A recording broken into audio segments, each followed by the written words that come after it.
Well, this is the Alpha Sessions, and I'm Emma, and I'm here with Saskia. Hello. Hello, thanks for having me here. Thank you for coming down. Is it down or up geographically? Up, it's isn't it, up, really? north. Yeah, north for me. Thank you for coming up. That's a pleasure. It doesn't flow off the tongue as naturally as thank you for coming down, but hey, we'll roll with I get told I'm up and coming all the time, so... There you go. So how did the whole music thing start for you? Well, I don't know. I guess I've always loved it. Yeah. But about 3 years ago, I decided to make it my profession. Yeah, I read something online about you ditching craniosacral therapy. Well, I don't want to use the word ditching, but essentially evolving, upgrading, changing out different times for different things. Would you ever mix it with music? So I would never mix it with music. Okay. No, I think for me, I was a complementary therapist. Yes. So to do that, I had to be in one place at one time, and I had to have a very different lifestyle than what I have now as a musician, where I'm traveling all the time and I'm up at all hours doing goodness knows what. So I wouldn't be able to mix the two. No. Are you glad that you made the switch? Oh, definitely. Good. Yeah. I was 21 when I decided to do music full time, and then I just turned 22 when I actually did it. And I wouldn't go back for anything. Do you mind me asking what it was that made you want to make the switch? Yeah, sure. It was one of those emotional epiphanies that you hear about that are super cliched. Light bulb moment. Yeah, kinda. I was sitting with a group of friends, and we were talking about how we were feeling and what's going on, and they asked me what was going on with me, and I just burst into tears for like a good 6 or 7 minutes, which is a long time when people are listening to you. But I just wanted to sing, and I told them I want to sing. All this time I buried it, because it was too important to me, and I couldn't even think about it, or let alone think of it as a career. It's not exactly what's on the school options, is it? So maybe for some people who are very talented from a young age, but it wasn't in my mind as a career. But I'm glad I discovered it, that I loved it, and that I wanted to make it work if I could. And then if it didn't work, at least I'd know that I'd tried. That's always a really good outset to have on things, I find. Yeah. If I didn't give it 100%, I don't know if I'd be able to live with myself. So talk us through that process. So you decided you wanted to give the music thing a go. Mm-hmm. Then what happened? Well, all right, then I did a little crowdfunding campaign on Kickstarter. It was around the time of my birthday, so I sent it out to like 10, 15 close friends, a bit hush-hush, like just in case anybody might donate a tenner or something. I thought I set my goal really low, like 250 quid. Yeah. I thought if I get this token, I'm going to do it. I'll close down my practices in London and Hertfordshire, and I'll move over to the West Country, where I had one contact in the music industry. And when I say music industry, I mean he ran a shop. Okay. Over in the West Country, but I sent this little thing out and I got it, and I took it as a token of goodwill towards my music from the few people that were closest to me. Yeah. And I handed in my notice, my practices, moved my clients on to other people, and thought, I'm gonna do it. Crazy. Yep, that's right. Yeah. So exciting though that you've taken the plunge, and obviously it's been some time now and you're here now, and you've made such an amazing success of yourself as an independent artist. Oh, that's very sweet of you to say. I think so, absolutely. Oh, thank you. You've also got latest single, All For You. What's that about?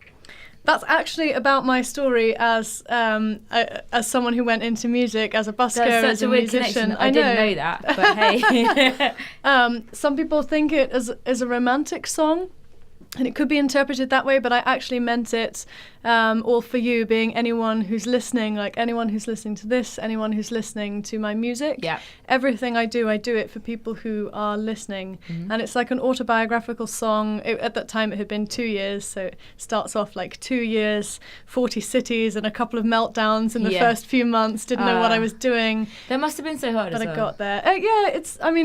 When you tell friends that you're going to do music professionally, they kind of give you a bit of a really look, and I still get that when I tell people I do music. They're like, yeah, okay, but what else do you do? And I'm like, no, just the music. But I'm glad that I pushed through all of that, and some people really came through for me unexpectedly, and some people maybe didn't understand at first, but they're coming around now, and I'm grateful for their help. So. Nice. Yeah, it was sort of an autobiographical song. Would you say that it's a happy song? A lot of your songs are based on personal experiences? Yes. Yeah, I tend to stay away from the political stuff in my songwriting, and I focus on psychological, personal experiences, relationships. I would call it introspective songwriting, so kind of somewhere between reflective and poetic, and a little bit autobiographical, a little bit, real life experiences. Yeah. Nice. Do you find that when you, and I'm always interested to know this, that when you write about something that's affected you in whatever way, whether it's personal or your life or whatever, and then somehow it comes out into the wide world, songs are obviously like quite personal things. Yeah. Does that feel like you're almost giving away a secret? Ooh, that's an interesting question, because it doesn't quite feel like that, but it does feel like trying to pick up on a shared experience which isn't necessarily verbalized within people. So I'm hoping that it's something they can relate to, even if they haven't thought about it that way, whether it's about love or loss or relationships, or I don't know if they'd relate to busking for 2 years and trying to make it work with music, but going out on a limb and trying to be creative despite what oppositions might come up, I think people can relate to that too in their own way. So I'm hoping it's still relatable, but it's not necessarily something they may have thought of. It doesn't feel like a secret. You're very good at relating. You're very good at getting people to relate to your stories. I mean, we've been chatting for however long we've been chatting for, and obviously I'm asking questions and stuff, and you're very good at like letting people, I don't want to say letting people in, but even when you're talking about like the light bulb moment, it still made me relate, and I'm sure everyone can relate to moments when they've had to make a big decision and they've had a light bulb moment and gone, actually scratch that, I want to do this now. And I think that kind of airs as part of your music. I'm glad. I'm glad that comes across, and I would hope so. Something that's always been very important to me is to be who I really am, and that I hope that comes across in my music as well. Absolutely. That it's not it's not a huge stage performance. It's not me like flicking my hair around and jumping up and down, but I'm hopefully communicating something honest and something as unveiled as possible. Yeah, authentic. That's a nice word. It's true. And that's something that I aspire to be, and I want to continue to be always.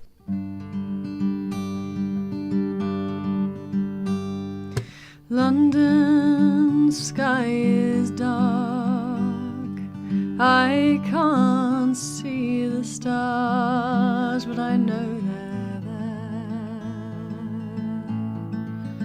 I know they're there. Somewhere beyond the sky, I've heard that there's some guy and he's supposed to care, supposed to care. But all I feel is you, right up in the blue, hiding in the wind. I see you still. Traffic rushes by, lights flash past my eyes, and I can't keep track. No, I can't keep track. Time goes round and round, the sun goes up and down. I know you're here, I feel you near. Yes, all I feel is you, right up in the blue, hiding in the wind. I see you still. I can almost reach, I can almost hear you speak. I hold your hand, you hold my hand. Yes, all I feel is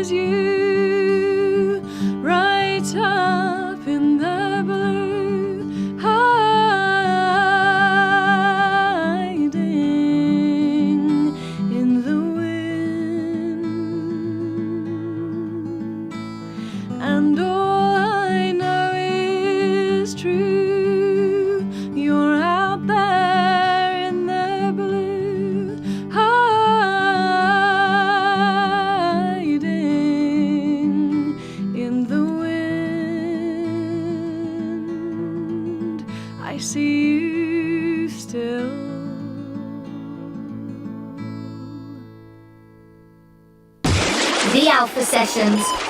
You've done quite a few live shows up and down the country. Mm-hmm. Do you still get nervous? No, actually. Good. I don't know if I should say that or not. I don't know if that's a good thing or a bad thing, but most of the time, no.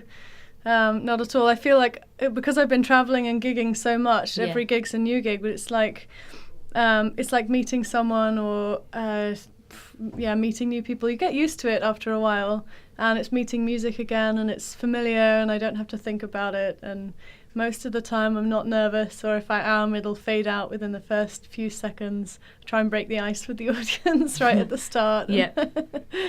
I guess at a lot of, especially this year's gigs, because I'm just starting to be known by some people, so at the gigs that I do, there's always like a core group of people who are really familiar with my music, and it's starting to feel like family. Yeah, so nice. wherever I go, there's a group of people that you kind of know see the me. same faces pop up. Yeah, I do, and they know my story, and I know that it's welcoming. It's not like performing to a totally cold audience that have no idea who I am, and have never seen me before, but I already feel that they're, rooting for me in a way which is it's just the best. It feels like my birthday every single time.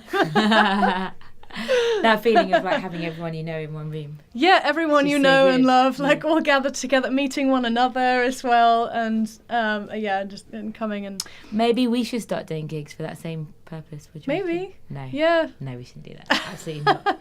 I'm definitely not a musician. So you've also done quite a few music videos. I have done rather a lot of music videos, yeah. And normally when we meet artists, up-and-coming artists, they've kind of done the odd one or two. But I'll be honest, like when I was checking out your page, you guys have done loads. And what's really nice is how diverse they are. Okay, that's interesting. Yeah, because I kind of thought you've got some out on set, you've got some in the studio, you've got some of you guys playing. Do you have like a favourite kind of setup for that sort of thing? Like, what gives you the idea to put that with the song? Well, it's Sorry, always big question. It's varied kind of song to song. So there's a fair few that I used to do when I lived in Bristol. I used to hop over to Wales and go into a live studio, and then I could bring my band in or be by myself. But they had an excellent setup, so we just did loads and loads of live recorded in the studio videos. But now that I'm not, now that I'm in London, I've been working with a director to make like proper narrative music videos. And I guess we hit the drawing board together and try and come up with ideas that reflect the song. Like the one for All For You, because it's a happy country song, that was relatively easy to translate into something fairly cliche, like sunshine, fields. That's what you think when you think country music. Someone in a skirt, someone with a guitar, someone smiling. I could not stop laughing during that music video. There's about 25 minutes of outtakes of me just cracking up, not being able to keep a straight face. But he's kept some of that in, which is nice. It gives it that kind of like happy energy. But the darker songs can be harder to come up with ways to visualize it. But we've done some. I don't know if you've seen the one for a song I did called Write Me a Song. It's got a music video with someone doing aerial silks. No, I haven't. Okay, it's just been selected to be shown at a film festival. Amazing. It's like it was that bizarre and strange. Some of the shots are really unusual and interesting, and that was for my song "Write Me a Song," which I'm doing on here as well. So, although the acoustic version and recorded version are different, but you'll get, it's hard to put that into film. But we managed it with my friend Ephraim. Climbing up a tree, hanging the silks from it, and then doing this amazing like circus performance art. So there was like set prep as well for that one. Yeah, I was mostly on the ground, sitting down or standing up, so it's not that much talent coming from my end on that. So the film was mostly about the character David, who the song is written about.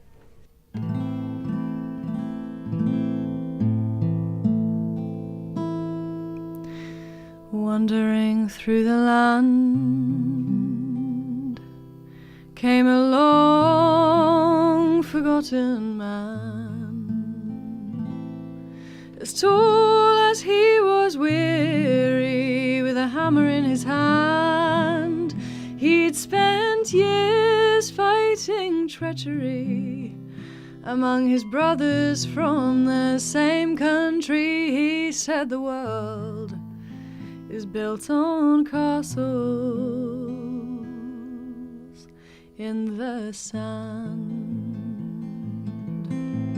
A woman he'd had feelings for had left him several years before. He was tired of the pain that so often comes with age. With his burning lips and aching hands, he cast aside his world's demands, and he took me by the hand and slowly said, Jenny, Jenny, would you write me a song? 'Cause it's been years since I felt at home or where I could belong, and I haven't met a single man who would put down his guns.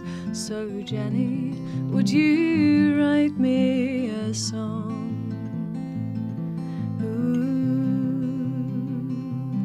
ooh.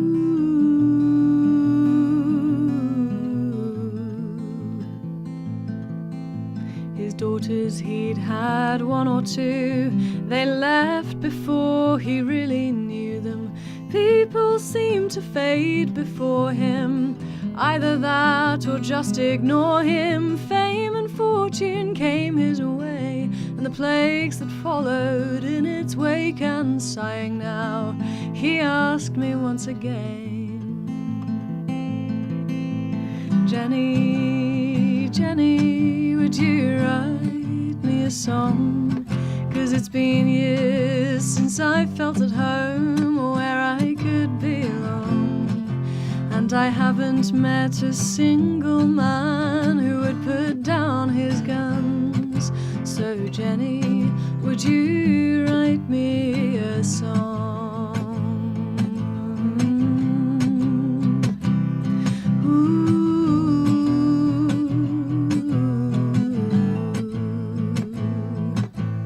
His eyes were clear, his face was kind, there was no fear upon his mind. There's nothing you can take, you see, from a man already gone. No sorrow at what's gone before, or terror of what could befall. And smiling now, he asked me once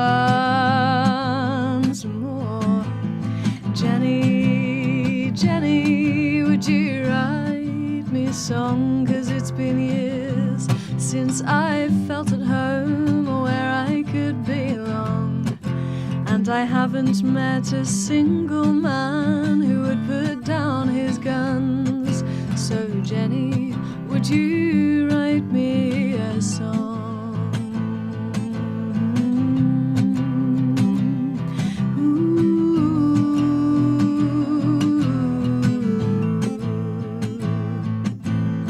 David, David, here I wrote you a song. The Alpha Sessions. In terms of artists, like, who would you say you like? I mean, if we were listening to your, I used to say iPod, but now I guess I would say like streaming service or albums or My whatever. Spotify playlist. Yeah, exactly. What kind of thing would we find on there? A lot of embarrassing stuff from the noughties. Go on, like what? No, I don't know. Off the top of my head, I listen to a lot of Gillian Welsh. Do you know Gillian Welsh, sort of Americana? Yes, I do actually. Artist. Some Joan Baez, some of the old folk stuff, some Bob Dylan. Although I prefer it when other people do Bob Dylan's music. It's just a personal preference. Not much of a fan of his voice. Okay, fair. You might also hear Radiohead. Yeah. You might hear... who else is on there? Alanis Morissette. Had that growing up. So. Yeah. Yeah. Would you say that you take bits from those artists and almost like inject them into your music, or? Maybe, yeah. I think I was most influenced by Alanis Morissette's style of songwriting. Okay. Because I listened to it, because my mum was a huge fan, so I listened to it growing up. Yeah. And she writes these fairly structured and fairly simple songs that are slightly poetic, slightly introspective, and some have more of an atmosphere. You know, they change depending on the tempo of the song. Yeah. But there are some consistent elements. It's somewhere between pop and singer-songwriter, and although I think I bring a more folky acoustic element into my stuff than she does. But that was probably the biggest inspiration that I got was Alanis Morissette. You also did an album last year? Yes. I did an album last year. Where are we? I did an album last year. I can't believe it was a year ago. Yeah. Wow. Does it feel like a year ago? Obviously not. No, it doesn't. No. I guess in my mind I'm slightly moving on to the next album, so maybe it does. But cool. That was something I sort of crowdfunded for it and recorded it and then toured it. Does that mean there's a next album planned, judging by what you've just said? Yes. Yeah, it's planned. It's not written, but it's planned. Okay. I guess that kind of answers the what's next question. But in terms of like you as an artist, within sort of the next few years, what do you hope for yourself? I'd hope that to be doing what I'm doing, but to be doing it maybe times 10. Okay, cool. So that the gigs that I do are bigger and better attended, and that I'm going slightly further afield. I went internationally for the first time last year, and that was really cool to go out there. I went to Belgium. Nice. A friend of mine arranged some gigs for me up there, and I want to work on that. So I have contacts in other countries. I've been so busy, I haven't really pushed it. What's the Belgian music scene like? I was only there a short while, so I don't know, but they were very appreciative, and they all understood what I was talking about. So that's always a start. Yeah, so that was good. Yeah, I feel it's important for me to work with people that I get along with and share values with. Yeah, of course. So I'm always looking for ways to do things that are integrated with things that I value. That, you know, there's a lot of people that I would say no to, even though they were offering something that maybe looks fantastic on paper. But I said yes to the whole Belgium thing because I trusted the person that organised it. Right. And I've just got back from a tour in Scotland with someone, again, that I trusted, and I'll be going back to Scotland again because I made lots of contacts there with people that I share values with, and that's everything to me. I think that's so important in any industry, but particularly the music industry. You hear about all these horror stories of all sorts. So to stick with people that you trust and appreciate, I guess, their values and ethos. I just feel life's too short to compromise on those things. Who I'm spending time with is as important as what we're spending time doing. Yeah. And for me, music it's not a job. It's not something in a compartment of my mind that I do, but it's who I am, and it's everything that I love about this world and about being alive. For me, it's all through music. And it's everything to me, who I work with and how I work with them. Same with my bandmates, same with the people that recorded that album Night and Day with me, and the people that I gig with and record with. And man, has it taken a long time to find people that I really, really click with. But you're here now, and that's the main thing. Yeah, that's right. And you do, you know, when you meet people like that, it's all the more special. Absolutely. Look, I mean, I know people that have gone their whole lives and still haven't met people that they click with, so I always think it's a bonus to find them at all. And I've known plenty of artists that have sort of made deals with the devil, as it were, and signed contracts that they've been then really stuck with, and it hasn't worked out for them. And I'd much rather take a chance on someone that I had a good feeling about. Yeah, I mean, something that I want to spend time with afterwards. Absolutely. I mean, something that I get from you is that you're very, very, I want to say, authentic and independent. In terms of like the way that the music comes across, and also like your online presence and all that kind of stuff. It's very, if there was such a word, I want to say like grassroots-esque in a totally good way. It is, and I want it to feel personal. Yeah, because it is personal. Exactly. Music, like, it is personal for me. 100%. So I'm happy to, like, we were talking about social media earlier, and I'm happy to communicate with people because they're real people and I'm a real person. There's no middlemen here. There's nothing for show. I love that you had to clarify that you're a real person as well. I am as opposed to as opposed to a hologram. Yeah, as opposed to a hologram, or just something that somebody's drawn up in a boardroom and decided to brand in a certain way. That's not me, and I'm always happy to talk to people directly. And, you know, part of everything I do is that I want it to be personal, me and you, whoever you are. I think like launching as an independent artist can be quite daunting for some people, and you've obviously been doing it for a little while now.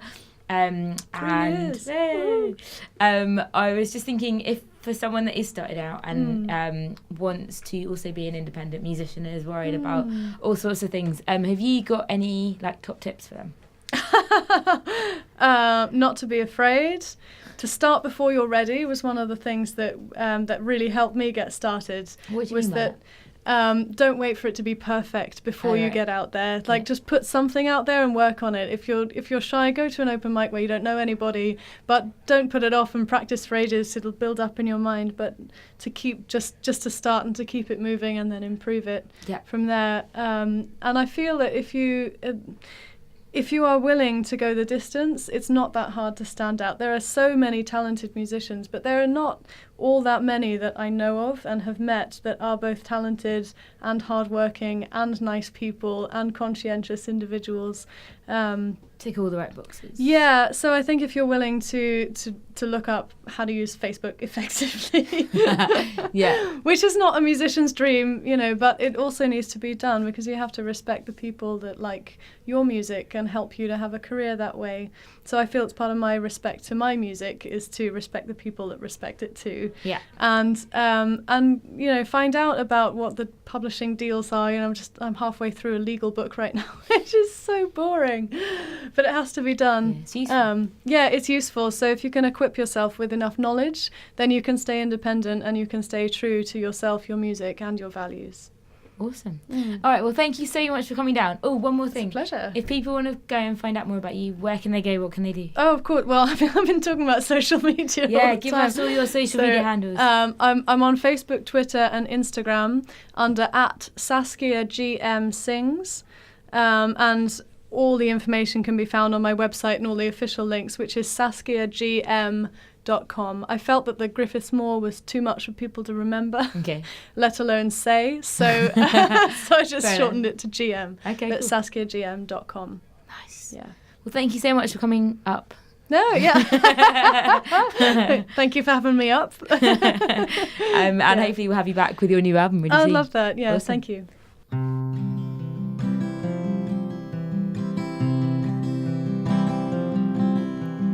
I am getting older and time is moving faster, so soon I'll meet my dying day, the man who has kissed me and our years of history, the unknown, the mystery's gonna wash it all away.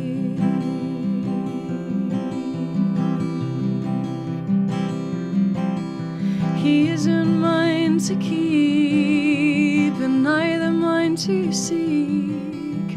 Let the whole thing go and wash it all away like the river in its path, moving slow or rushing fast.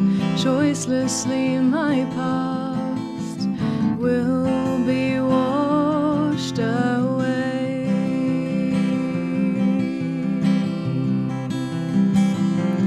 Like a flower that blooms once in life's enormous dance, we'll be washed away.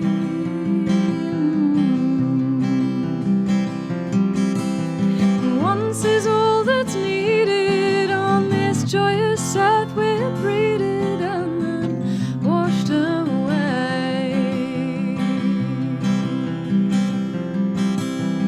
I am getting older and time is moving faster, so soon I'll meet my dying day. I give thanks for what was taken, apologies for what's broken. Take comfort, friend, we both shall meet so soon, our dying days.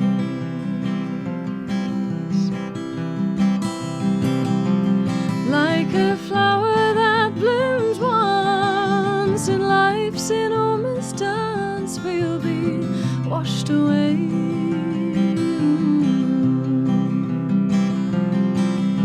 And once is all that's needed on this joyous earth, we're breeded and then washed away.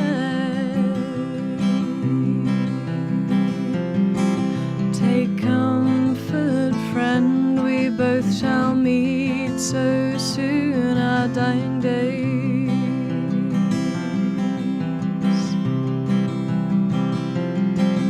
We won't bear our losses, but neither do we keep our